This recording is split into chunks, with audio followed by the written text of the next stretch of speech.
Professor Arindam Chakravarti in a analysis of the Buddhist mind-only position and the non-dualist Advaita position, he says Shankara speaks about one level of reality and three levels of unreality.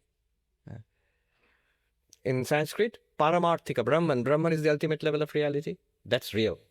Everything else, what's everything else? This world which we are experiencing. According to Advaita Vedanta, it is called Vyavaharika, transactional, relational or transactional reality. And what else is there? Errors, dreams, hallucinations, movies, fiction. Even in this world, we realize, we say that's not real. Harry Potter is not real. We experience Harry Potter. We can see the movie, we can read the book, but we say it's not real. Even here, without any Vedanta. So there is, even in this world, there are levels of reality which we accept. We say fact and fiction. Two levels of reality. And there could be another level which is completely unreal, like a square circle. Nobody has seen a square circle. Or the classic example, the son of a barren woman, by definition. The wife of a bachelor, by definition.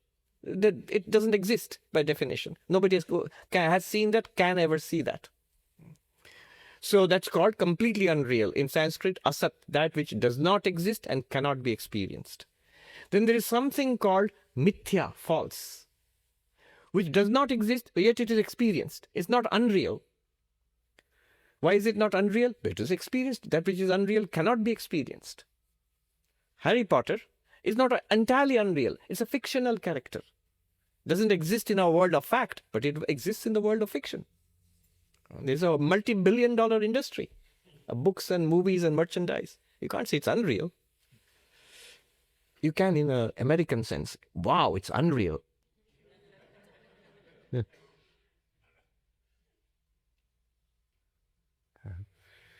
Americans have come up with stuff which can confuse philosophers. In New York University, there was this visiting European philosopher who was saying two negatives always strengthen, no, never. But two positives can never mean negative. You can always say, yes, of course, it strengthens the positive. You can never say two positives which will make a negative. And in the classroom at the back, one American philosopher was sitting. He said, yeah, right.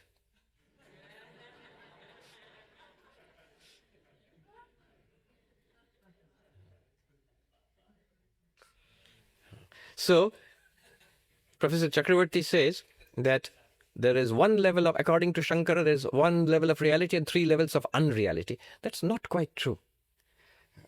Actually, what is there is one level of reality, which is Brahman, this Brahmatma which we talked about. One level of unreality, like a square circle, which doesn't exist, never appears. But in between, there are two levels of appearance. The transactional world we inhabit and the world of fiction and dreams and hallucinations and all that. What is called Vyavaharika and Pratibhasika. It's just an observation. If you are not quite following, don't worry, it's not important. It's for Vedanta connoisseurs. They want to see the finer aspects of it.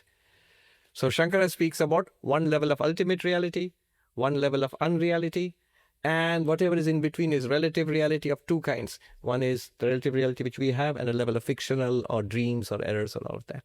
Anyway, so Marichi Jalasannibham. What does he mean by this? The universe is actually Brahman. That's what he means by this. It's not Brahman plus a false universe. And then he says, Aham eka niranjanaha. Niranjana without a stain. So this pure consciousness, existence consciousness bliss, is not stained by sin or defect, by old age or disease, by the problems of the world, though appearing as the world. It's completely untouched. Why? Because no amount of water of the mirage is enough to wet even one grain of sand of the desert. So niranjanaha. And ekaha, one. It's just a contradiction of the world. The world is not one, it's multiplicity. And he says, but it is one, because it's one consciousness which we discovered yesterday. And it is completely taintless, even while appearing in this enormously complicated confusing, troublesome world. It's still Niranjana. In ultimate spiritual sense, it is. Kasyapyaho namaskuryam. Oh, whom shall I bow down to? Why? Remember, to bow down, to salute, you need two. The devotee and the deity. The devotee and the deity. There must be a separation. I surrender to that. How does that work in non-duality? When you surrender to this reality, Brahmatma, you become it. You are it. This identity is the bowing down of the non-dual worshipper, the non-dual spiritual seeker. I realize I am that. This is the greatest surrender. This is the letting go of the little person. But saying, I like that. That person will never be free, but you will be free of the person. What happens when you realize I am this Brahmatma, this limitless consciousness? You are free of the person, although the person still keeps appearing. And the person is none other than you. The person will never be free of you. It can't exist without you. But you will be free of it, because you are not it. Kasyapyaho namaskurya. Whom will I salute? All right. Let's do one more, because I did the fifth one, but fourth one, let me just read it. Atmaiva kevalam sarvam bheda bhedo na vidyate asti nasti katham bruyan vismaya pratibhati me. Atmaiva, the self alone. Kevalam sarvam, by itself is everything. The self alone by itself is everything. Bheda bhedo na vidyate. There is no duality, difference. There is no non-difference either. Asti nasti katham bruyat. How can I say that the Atman exists? How can I say that it does not exist? Vismaya pratibhati me. Oh, what a wonder it appears to me. It's extraordinary. This is what we are talking about. This one non-dual consciousness by itself is appearing as everything, is indeed everything. There's nothing else except that. Bheda bhedo na vidyate. This world appears to be a world of difference. We are all different from each other. You are different from the chair you are sitting in. There is a whole philosophy based on 5 kinds of difference. The dualistic school of Vedanta affirms difference. You are not one with God. God and you are different. That's our first difference. You are not one with everybody else. You are all different from each other. Sentient beings are all different from each other. Second difference. You and the chair you are sitting on, they're different from each other. You and all these insentient things in the world, you're different from each other. Third kind of difference. Difference between sentient beings and insentient objects. And the insentient objects are also different from each other. The chair you're sitting on, the carpet it's set on, they're different from each other. And God, the creator, omnipresent, omniscient, omnipotent, ruler of the world, is different from the world. God and insentient beings, they're different. 5 types of difference. Pancha bheda. You'll say this is common sense. Absolutely, it's common sense. That's what we feel about the world. And the dualistic school of Vedanta, in exact opposition to the non-dualistic school, affirms that these differences are real.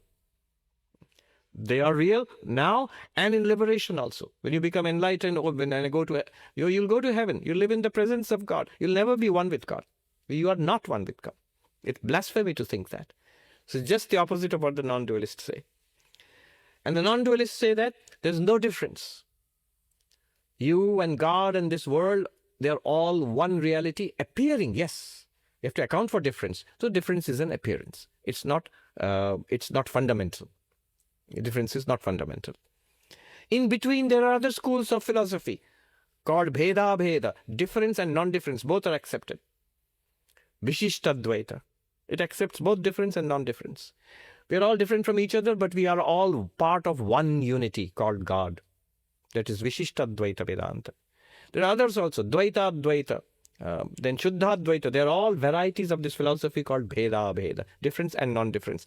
Classic is the Achintya Bheda Veda of Gaudiya Vaishnavism. They accept a philosophy of the oneness of Krishna and the powers of Krishna, which manifest this world, and a difference between them also. And here he says, Bheda Bhedo na vidyate. Non-duality is used to cancel, negate duality, to show that duality is just an appearance. Non-duality is the real thing. And then non-duality is also let go of. Very interesting. You might say this is a non-dual philosophy. Dattatreya is affirming Advaita Vedanta. He will say, I think there's a verse here. Let me see if I can find it. Very interesting verse.